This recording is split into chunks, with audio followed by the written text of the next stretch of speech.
Okay, good morning, everyone, and welcome back to our chamber podcast. We're sitting here. It's 9/11 actually, so I hope everyone takes a few moments to have a moment of silence for the folks that perished on that day and the many brave firemen and first responders that responded to that, and then of course in Cheyenne many of our military folks who were deployed many times to help deal with the threat of terror that we had at that time. So, um, Gunnar, you're a younger man than me. So where were you 9/11?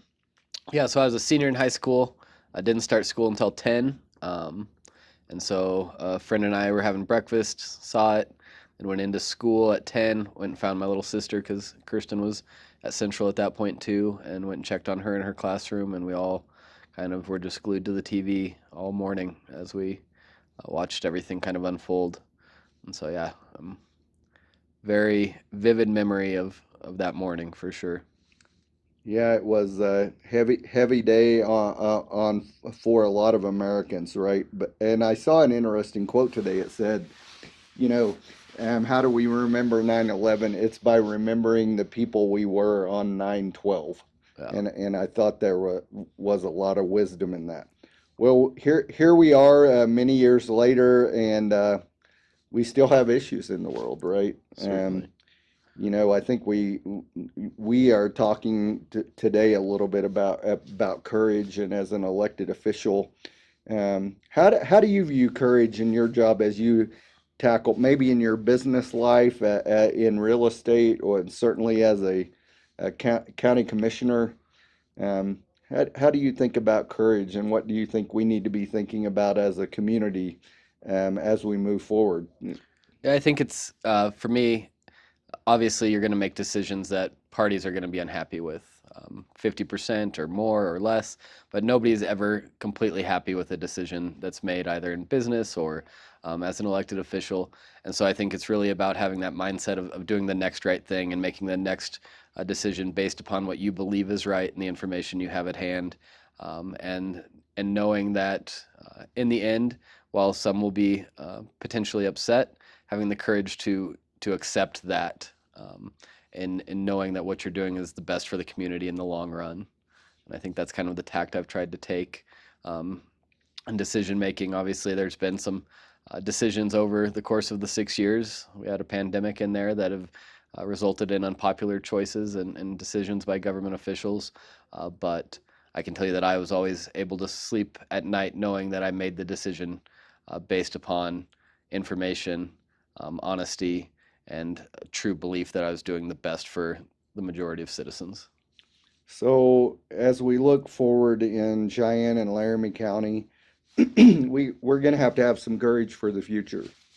We live in an environment that, we are in a growing area. That's great because our economy is, as we look around the country, the economy on in the Rocky Mountain West and us as the northern end of that is really fairly progressive, right? We're moving forward, and we have low unemployment and a lot of building and construction going on, a lot of neat projects.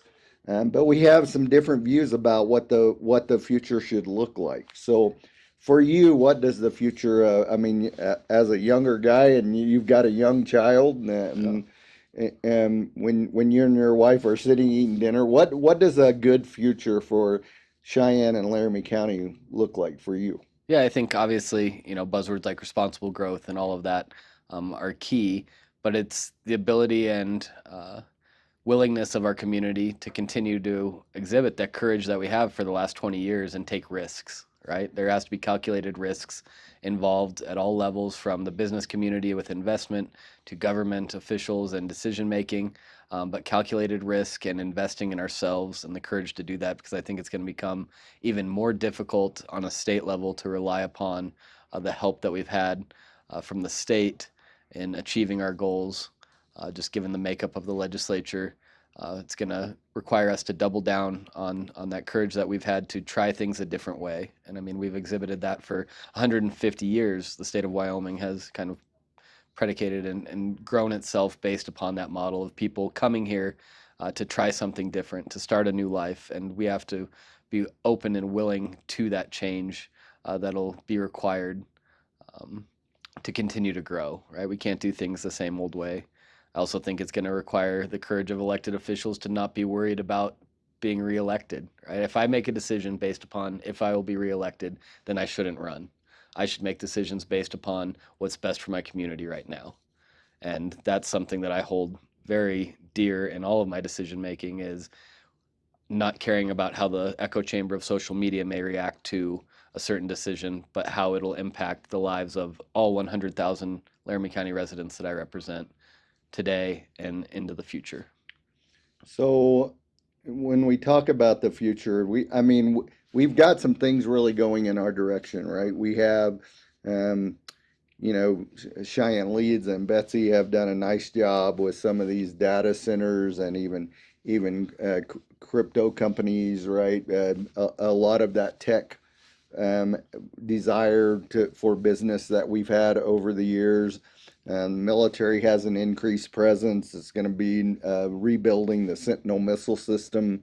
But while all these things are wonderful, they will also bring challenges, right? More people brings challenges to schools, challenges to roads, um, challenges to crime rates. As it's just the fact that as we get more people, we have to deal with this. So, how do you see county government playing a role in managing and making sure that these things that are wonderful for our community, but also provide challenges? How do you see county government managing those effectively?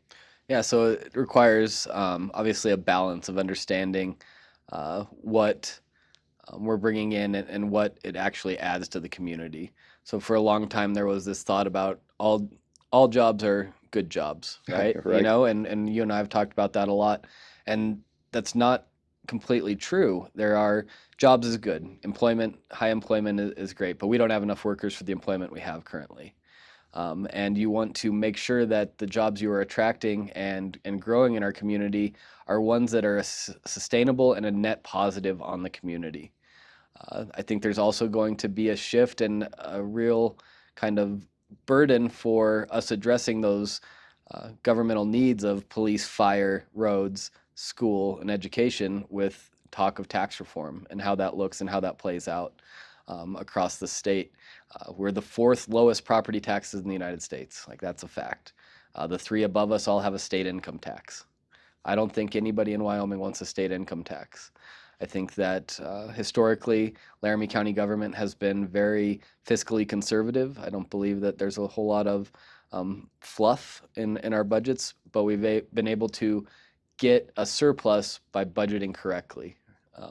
And then we're able to use and reinvest those funds in the community.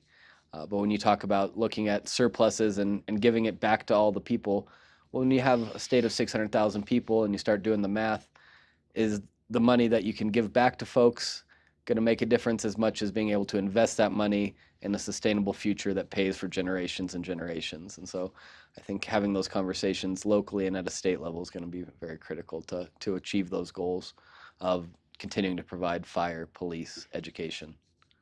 So the tax issue is really an interesting one, right? We have we're always ranked as one of the top states in the union for how low our taxes are, right? So that's a real high spot for us.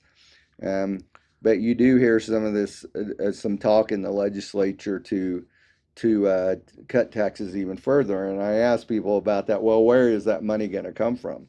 And most people don't have an answer because we do have a fairly complicated funding mechanism for state government, right? But what most people don't realize is that property tax, the way I understand it, actually for the local and county governments, it is how you get funded largely. Is that correct? And Yeah, I mean, largely, unless you're in a recalibration county, all of your property taxes stay fairly local. from your local fire protection if you're a county resident for your fire district, county, city property taxes, any special district taxes, the community college, and then the lion's share goes to education, but it goes to education here in Laramie County. And so while the state may be experiencing, surpluses over the last biennium, I remember 2020 when oil and gas was trading at zero or negative money and we had a $250 million deficit. And that's unfortunately, as a state, what we have to be mindful of is our whole economy is predicated on a commodity that we don't control in a market that we are a player in, but we do not control. We're on a worldwide stage and we don't control demand. And so we can produce, and we do produce the finest coal in the world, and we do produce oil and gas at a level that has provided for this state for a very long time, but we don't control that market. And so we need to be cognizant of what that future looks like and mindful. And I appreciate what generations of legislators before today have done in recognizing that and setting aside the Permanent Mineral Trust Fund and setting aside other funds or coffee cans, if you will, to ensure that programs that everyday Wyoming residents and Laramie County residents benefit from have sustainable funding long into the future, despite what the economy of the world might have to say about our commodities. It's interesting because I have a neighbor, and I was having this conversation with him not very long ago, and he was saying, "Well, we need to lower these. We need to lower property taxes," and we discussed that for a minute. And I know he is one of the guys that every time it snows, he is calling, "Why isn't my road clean?" So I think we really got to have a healthy discussion about balance of what we want for our community and what we want for our county. I don't think anybody enjoys paying taxes. I don't even know a single elected official that enjoys paying taxes, right? But they are necessary to help achieve some of our goals. And so I think that understanding that a lot of this property tax goes to a lion's share, as you said, goes to education. And some of it goes to our local and county government so that you can provide services that we absolutely demand is pretty important to understand, and it's just not going to some slush fund at the state legislature for them to spend. But I think one of the interesting discussions with this is that, you're talking about a bunch of that going to education. We are changing in demographic in Wyoming. Certainly, even in Cheyenne, we've gone up in average age a little over 3 years in the last decade. And that's concerning. But if I am I certainly feel different, and I have to admit this, I feel different about education and how I might look at education funding. As a guy in his 50s than I might have felt when I was your age, when I had a kid that was getting ready to go through the public school system. So how do you think we communicate to people the importance of, hey, we've really got to be looking at next generation and thinking about our grandkids and our great grandkids, and what Wyoming looks like for them, and get off this maybe only today's important and what I feel is important. I think that's a challenge. So, Yeah, I think, and I certainly was in that boat of, 355 days ago, I didn't have a son. We got called and drove up and adopted our son, but that's another story. But for me, I've always been fine and accept that I need to pay for education even if I don't have children, because I want somebody to do my taxes when I'm 60. I want somebody to be able to take care of me as a physician. I want somebody to be able to have these professional roles within our community and all roles in jobs, and having a quality education system provides that. It also, now with a child, a quality education system at the local level and state level increases the chances that my son will want to raise a family and be in Wyoming like I have and 6 generations before me have. And ensuring that he can go and do and experience all he wants, but I sure would love him to be a Wyoming citizen at the end of the day and a Laramie County resident and enjoy the life that I have had and this community's provided me. And I think that that's some of it is these folks who have been born and raised here and have benefited from the great educational system that we've had, understanding that we're just trying to provide that for future generations, trying to ensure that people stay and come home to Wyoming. So I think that's one of our biggest challenges moving forward, actually, is to get to encourage younger people to stay in Wyoming. It seems like the job side, um, as we were talking about, there are a lot of very good jobs in at least in Cheyenne. I don't know that the rest of the state can celebrate that so much, but certainly Cheyenne, we have been able to build jobs and on really on all levels. I think in Cheyenne we are short tradespeople, so LCCC's running about as fast as they can to certify tradespeople and get them through, and there's good jobs waiting on them. But we are also short accountants. We are short um, doctors. We can put about anybody who wants to work here to work. So as we look at that average age going up a little bit, what do you think? And we can see this in the numbers. What do you think we need to do to change the trend of a lot of the younger folks leaving Wyoming? Um, and maybe it's no big deal. Maybe they come back. I don't think we know that yet. But what do we need to do in our city and county to make this a place that is enticing to uh, younger professionals? Yeah, I think that it's a conversation that we've had as a community for at least since I've been in high school, and I'm sure before is community amenities, right? Like what makes a community? A community is more than your schools, it's more than your businesses.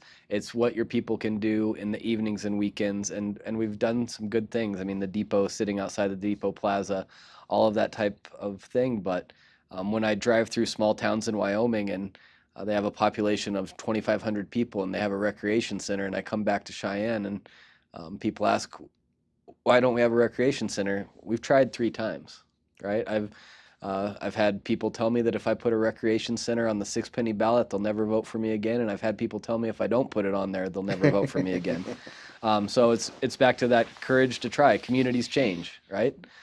Just because something's failed once or failed 3 times doesn't mean that it's not worth another shot. And we'll certainly see how that plays out into the future. There's talk of public-private partnerships for a community event space like that. But I think that's one piece of it, right? Is recreation centers, soccer fields, keeping people from driving to northern Colorado to play soccer every weekend. Restaurants and a thriving kind of eating culture is another piece. And I think it takes everything, arts and culture. We've got the Children's Museum going up. I was able to take a tour of that. Um, and honestly, that's probably the best example of what we can do is these groups of folks having perseverance and determination, right? 8 years ago, that was kind of a dream and an idea, and it ran into multiple roadblocks along the way. And that board and group of people who had it in their mind that our community needed this persisted, shifted, changed, um, kind of scope and vision of what the first one would look like to get something vertical and get something up in our community for people to see and then be proud of and continue to invest in long term. And so I think the more we can do to bring about all of that in our community in terms of lifestyle and kind of amenities and culture is the best thing we can do. And that goes to housing. We need a variety of housing options, and we've seen that, stumble. Um, People rent in Fort Collins because they can have an apartment complex with a pool and all sorts of different things. And we've tried that here, and it runs into hurdles because we have a mentality of not in my backyard. Yes, we need housing, but just not there. And that's not something that if we as a community and we as elected officials are going to run on providing housing and solving the housing crisis, you can't then fall prey to the not in my backyard crowd. We got to put it where people are willing to invest in it. So let's talk about housing for a minute, because it seems like, I mean, we've got work to do in housing. There's no doubt, but in some ways, we have coming out of our discussions in the mid-teens. Um, in some ways, we have responded to housing. I mean, we've built north of 5,000 units in the last decade. So Knowing that, where do you think where are the gaps now in housing? I mean, I think in some more affordable apartments. You know, we've built quite a few of those, but there's no doubt that we have some gaps. So where do you see the housing needs as we currently sit? Yeah, so I think that we obviously need to still address our airmen housing with the Air Force Base. I'm sorry to see that the EUL project took a stumble, but I'm hopeful that it gets back on track. Uh, but so that kind of workforce level housing is something that I think we still can do work on in the community because there is this feeling, especially then when you get out in the community and start talking about these projects, you say income based, they immediately think, projects type things. And we're talking about first entry level firefighters, airmen, police, all of these people that we need housing for, nurses. And those are the projects that those fit. We also do need to capture that lower end. And there is a bit of attrition that will happen that frees up as we create more mid units. Uh-huh. That, you move people up, a whole block of kind of housing opens up, prices come down to meet the market, and you can fill those gaps.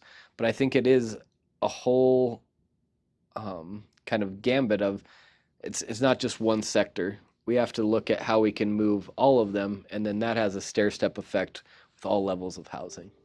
One of the challenges I think with housing, a couple things that we have in my mind. One is that those people aren't moving up, right? So the housing market depends on, oh, well, I've had a couple of kids, I need to move into a bigger house, and they do that, and so that frees up some of that first time home buyer kind of a house. But because of increasing home prices, because of interest rates, all of this is culminated in those people really aren't budging. It also is true that the millennial generation they do like housing that is lower maintenance, maybe not as big a square foot, but it has more convenience. So our market and most of America's market isn't exactly set up for that, right? So um, it's a combination of several things, and I think a problem that we have to keep working on. You know, I have a book on my bookshelf that's called The Magicians of Main Street, and it's just a story of chambers in the United States going back many, many years. But you can go back um, into the first stories in that book into the 30s and 40s, even some of them in the early 1900s, and housing was an issue, right? So it's something we have to continue to work on. So I know that county government, city government definitely has that on their radar. Let's talk about something else for a minute. So I run the Chamber of Commerce in Cheyenne, but I'm an Egbert resident. And for the chamber, we don't really view the economy here, uh, just as Cheyenne. We view the local economy really for us, spreading out even beyond our borders somewhat. Certainly, Kimball, Nebraska is an important part of our economy and what we do. Pine Bluffs and Burns, certainly a closer and more intimate part of our economy. But going north, Chugwater. So um, obviously, you can't worry about all that. You got to worry about it in the county. But how do you view and talk about and think about this kind of Cheyenne or Laramie County community spreading out to those rural areas, and how do we make sure that we include them in our discussions to let them um, prosper in this economy, do you think? Yeah, so I think it's about having those good relationships for one. Last week we were in Albin. I'd be in trouble if I didn't tell you that you forgot to mention Albin as part of Laramie County, as that's obviously where my Got family's a few from. moms up in A Albin few, too, so yes, but so we have quarterly elected officials meetings and try and all kind of be on the same page and hear what these concerns are. Additionally, I think historically we've done a very good job about how we construct those six-penny ballots. Because we have such little taxing ability on a local level in Wyoming because of how it's set up, these small towns really rely upon not only the fifth and sixth penny, but on that direct distribution from the state. Mm-hmm. And so working collectively together, counties and towns, WCCA and WAM, to make sure and protect those investments in our small communities at the state level is really important. And knowing on the ground what the important issues are in Albin, Pine Bluffs, and Burns. And so trying to keep in good constant communication with them. For instance, the last six-penny ballot, there's a mobile home park in Albin. And I came and stumped at chamber events Yes, you did. you were able to host me at, and Kiwanis and Rotary and all of those, and making the case to Cheyenne residents why it's important to the town of Albin to have these housing.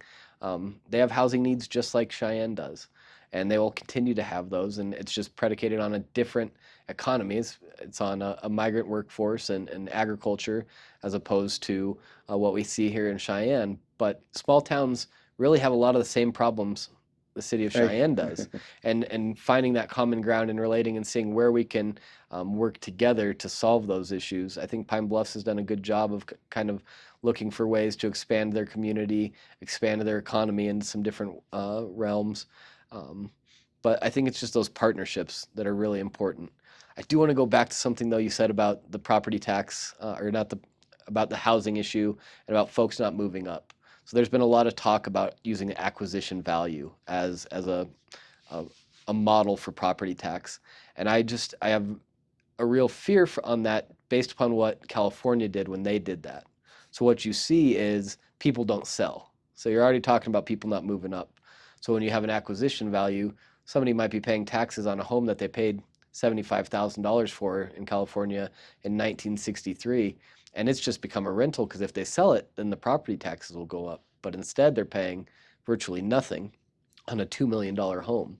And so I think that's the danger in that kind of approach to the property tax situation. But I just wanted to, you'd mentioned people not moving out of their houses, and California has seen that in droves, and people So retaining that inventory. we could really have a whole day's discussion about this tax policy, but you touch on something that's really important, right? Is that, I think anybody who is honest about economics and economy and wanted to do the math and the work to understand it would understand that, business has to prosper in your community for the community to prosper. And, tax policy is largely about defining that. And, as you take taxes off of something like residential tax, or you go and you do an acquisition basis for your tax system, long run you have to come up with some of that money somewhere, right? Um, and that tends to be put on business. In Wyoming, we are pretty famous for doing that, right? We have basically unloaded those taxes on the oil and gas industry, oil and gas and coal, Mm-hmm. right? Um, but as those industries change, it gets harder for them to bear any more, right? And so there are all kinds of discussions in the last couple of legislative sessions about, oh, well, we switch that to sales tax, or we switch it. And part of the problem with that is that ultimately individuals pay taxes. So while you have if I say I'm going to lower your residential property tax, but by the way, the cost of your goods are going to go up, right? It may be a far larger amount than what you save on your property tax. So we have to be very, very careful in my mind as we move forward with some of this and fully understand it and have courage to go forward to the people and explain here's what could happen if we make bad decisions. So Yeah, I definitely think it's imperative for elected officials to be out there explaining what the ramifications of some of this stuff are. And if that's the will of the voters, um, you know, then we live with the consequences. But I think a thorough explanation and an honest explanation is critical, and then allow people to make their own decision. and we need our folks to be informed voters, right? I mean, we just had election, and not very many people decide the outcome of our elected officials, right? And I think that's a little bit reflective all across our country right now. But certainly, when you looked across Wyoming, we did not have a high voter No. turnout for an election that has quite a few consequences. So um, we're all going to have courage to encourage our neighbor and our aunts and our uncles and our grandma and grandpa and kids, whoever it might be, to look. This is your gift bequeathed to you by this country. You gotta go vote. Yep. Well, we try to keep these not too long, Gunner, but I want to give you a chance. If you had one dream for Laramie County, um, and what I guess just what would that be? Yeah, so I would hope that we can continue to grow. I think that if you're not growing, you're dying. And so continued growth while keeping those firmly held beliefs that have created and established Laramie County as what it is. Those values and who we are maintains and remains. And I think a lot of people have been moving here with an idea of who we are and come here and say, well, I came here because I want the Wyoming way of life, but they don't actually know what the Wyoming way of life is. Take care of your neighbor, mind your own business, work hard, have courage, like all these things, be willing to take risks and change. Like those are all, to me, Wyoming values. And so I'm hopeful that our future is prosperous. I'm hopeful that it's a place that my son is proud to call home as I am. That would probably be number one. I think that's a pretty good goal for all of us to make this a place that our kids would be proud to live in, and that they have as much hope for the future as many of us did. I would just close with this. We have a guy that comes and helps us with a membership drive, and he says something that always sticks with me, and that is, it used to be in communities that the leaders in the community would look to the young people and shake their hand and say, "This is your community. You know, do good for it. It's yours now. You've got to be help with it." And I think that would do good for all of us to remember that, just to reach out to those around us and say, "This is our community. It will be what work we put into it." And I would definitely say that is the Wyoming way, right? Where we put our hand to the shovel or put our hand to the plow, and we do what needs to be done to make sure that we advance and grow and take care of our communities.